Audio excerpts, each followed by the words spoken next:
கிறிஸ்துவுக்குள் பிரியமானவர்களுக்கு ஆண்டவராகிய இயேசு கிறிஸ்துவுடைய இனிய நாமத்தினாலே வாழ்த்துக்கள். இந்த நாளின் தியானத்திற்காக எடுத்துக்கொண்ட வேத பகுதி சங்கீதங்களுடைய புஸ்தகம் 89வது சங்கீதம் முதல் வசனத்தின் முதல் பகுதி. கர்த்தரின் கிருபைகளை என்றென்றைக்கும் பாடுவேன். பிரியமானவர்களே, சங்கீதக்காரன் இந்த சங்கீதத்தை எழுதும் பொழுது தாவீதின் குடும்பத்தார் மிகுந்த தாழ்ச்சியில் இருந்தார்கள். இஸ்ரவேல் தேசத்தாரின் மகிமை அவர்களை விட்டு நீங்கி போயிற்று. ஏத்தான் என்பவர் ஒரு எஸ்ராகியன். இவரே இந்த சங்கீதத்தின் ஆசிரியர். இது போதக சங்கீதம். ஏத்தான் தேவனுடைய சமூகத்தில் வந்து தாவீதின் குடும்பத்தாருக்காக அவருடைய தாழ்ச்சிக்காக கர்த்தரிடத்திலே முறையிடுகிறார்.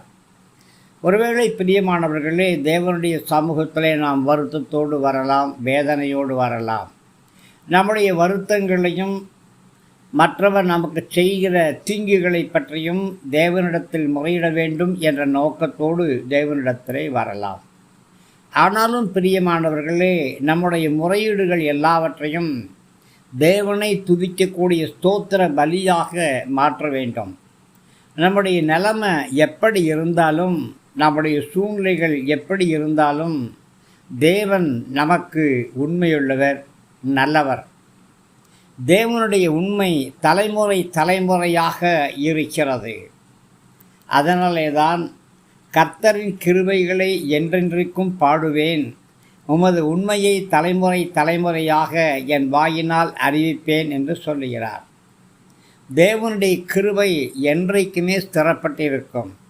அது ஒருபொழுதும் விலகப் போகவும் செய்யாது, குறைந்து போகவும் செய்யாது.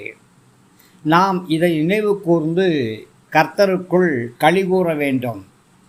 கர்த்தரின் கிருபைகளை என்றென்றைக்கும் பாடுவேன், உமது உண்மையை தலைமுறை தலைமுறையாய் என் வாயில் அறிவிப்பேன் என்பது தேவனுடைய வார்த்தை. நாம் கர்த்தரை துதிக்கும் பொழுது அவருடைய நாமத்தை மகிமைப்படுத்துகிறோம். தேவனை துதிக்கும் பொழுது நம்முடைய ஆத்மாவிலே பக்தி விருத்தி உண்டாகிறது.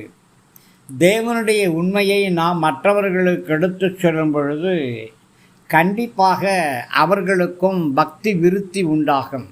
ஆம், நீங்கள் கர்த்தருடைய உண்மையை, கர்த்தருடைய கிருபையை தலைமுறை தலைமையாய் பிரயாசப்படுத்துங்கள், பிரஸ்தாபப்படுத்துங்கள்.